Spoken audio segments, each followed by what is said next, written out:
بلش دسپیکا بولتنا خو حتی نها ما هول دا کرنین لهرمین داگرکری یعنی لسوریان کو دولتا ترکیه او داگر کرن او بریا چتین خو استخبارات خوشی بریو ده به بینرین هجاره پار و بکن هر تکیلداری ویه که هفسری که کنساری به برا کمک وکن کردستان اکیجه که جمیل بایگ جیم دیارکر کو دولتا ترک انگور رژیم فاشیست یا AKP د استراتژی خویا لسوریه ده تک چویا انگو همو ایرانیا کو نها لسوریه بیگ هاتیه سده ماویا سرکه اوجی پولیتیکین شف رژیم فاشیست یا دولت ترکیه رجب طیب اردوغان لکلکاوی کجیم جمیل بایک بالچان دسر هولدانین دانستاندنی انگوان بشین دنابر انقره و شامی دا او دبیجم ایدی دولت ترکیه نکو سیاست خواه لهمبری سوریه با آوه که گشتی دو گوهرینه لید سیاست خواه تاکتیکی دا گوهرتن اوگوت لدشی شورش روش آوا جی هم لهندر و هم جلدر و خطری هیا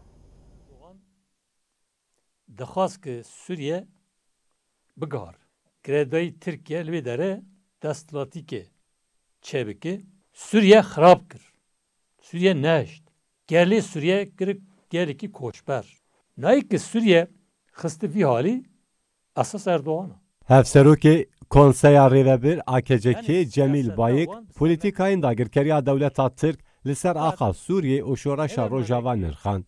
رجب اردوغان سیاستا که بو سوریه دمشان نمشیا سر نکد. Cemil Bayık د برنامه تایبت استیک تیویده آنی زمان کو نها شف رژیم ترکیه رجب طیب اردوغان د سیاست خیال سوری ده گوارتنه که تاکتیکی لیگه. نه مانه که رجب اردوغان دست به سیاستا برده. Bu ki siyasette hatta nadmeşan bir neket siyaseti xoda gartı ki taktiki ki.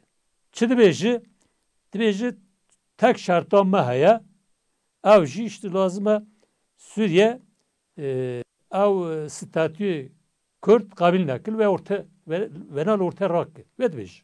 Yani Türkiye'nin kanı şarta bu Suriye peş bakı. Lazım Suriye şarta bu an peş bakı. Şartı peş bakıcıya lazım valatı on derken. Bayık şoreşa rojavaya keti salaxoya sezdan jinirxand u balkeşan xateriya ser şoreşi. Na hem döndür da hem dervada bu ve şoreşa xateri hene.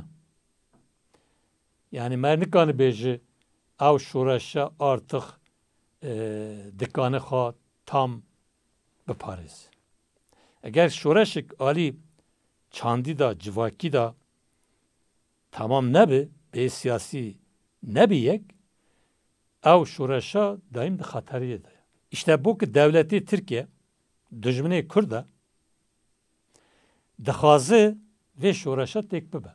O like dixazı fayda bibini disal barzaniye. Hevseroki Konseya Rêvebir AKC'ki Cemil Bayık dawiye diyar kir ku divê gelê herêmê ji dervê hêza xwe pişta xwe nedin kesê.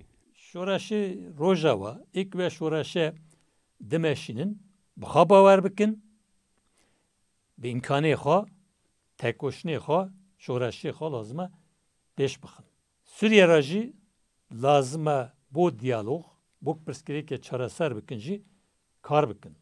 Elbette ki Suriye ne atırıyor çareseriye lazım vakit ki riya bedin peşha regellikin. Yani ne bejin işte hem mahkumu hınık riyanın. Ne mahkumu bana?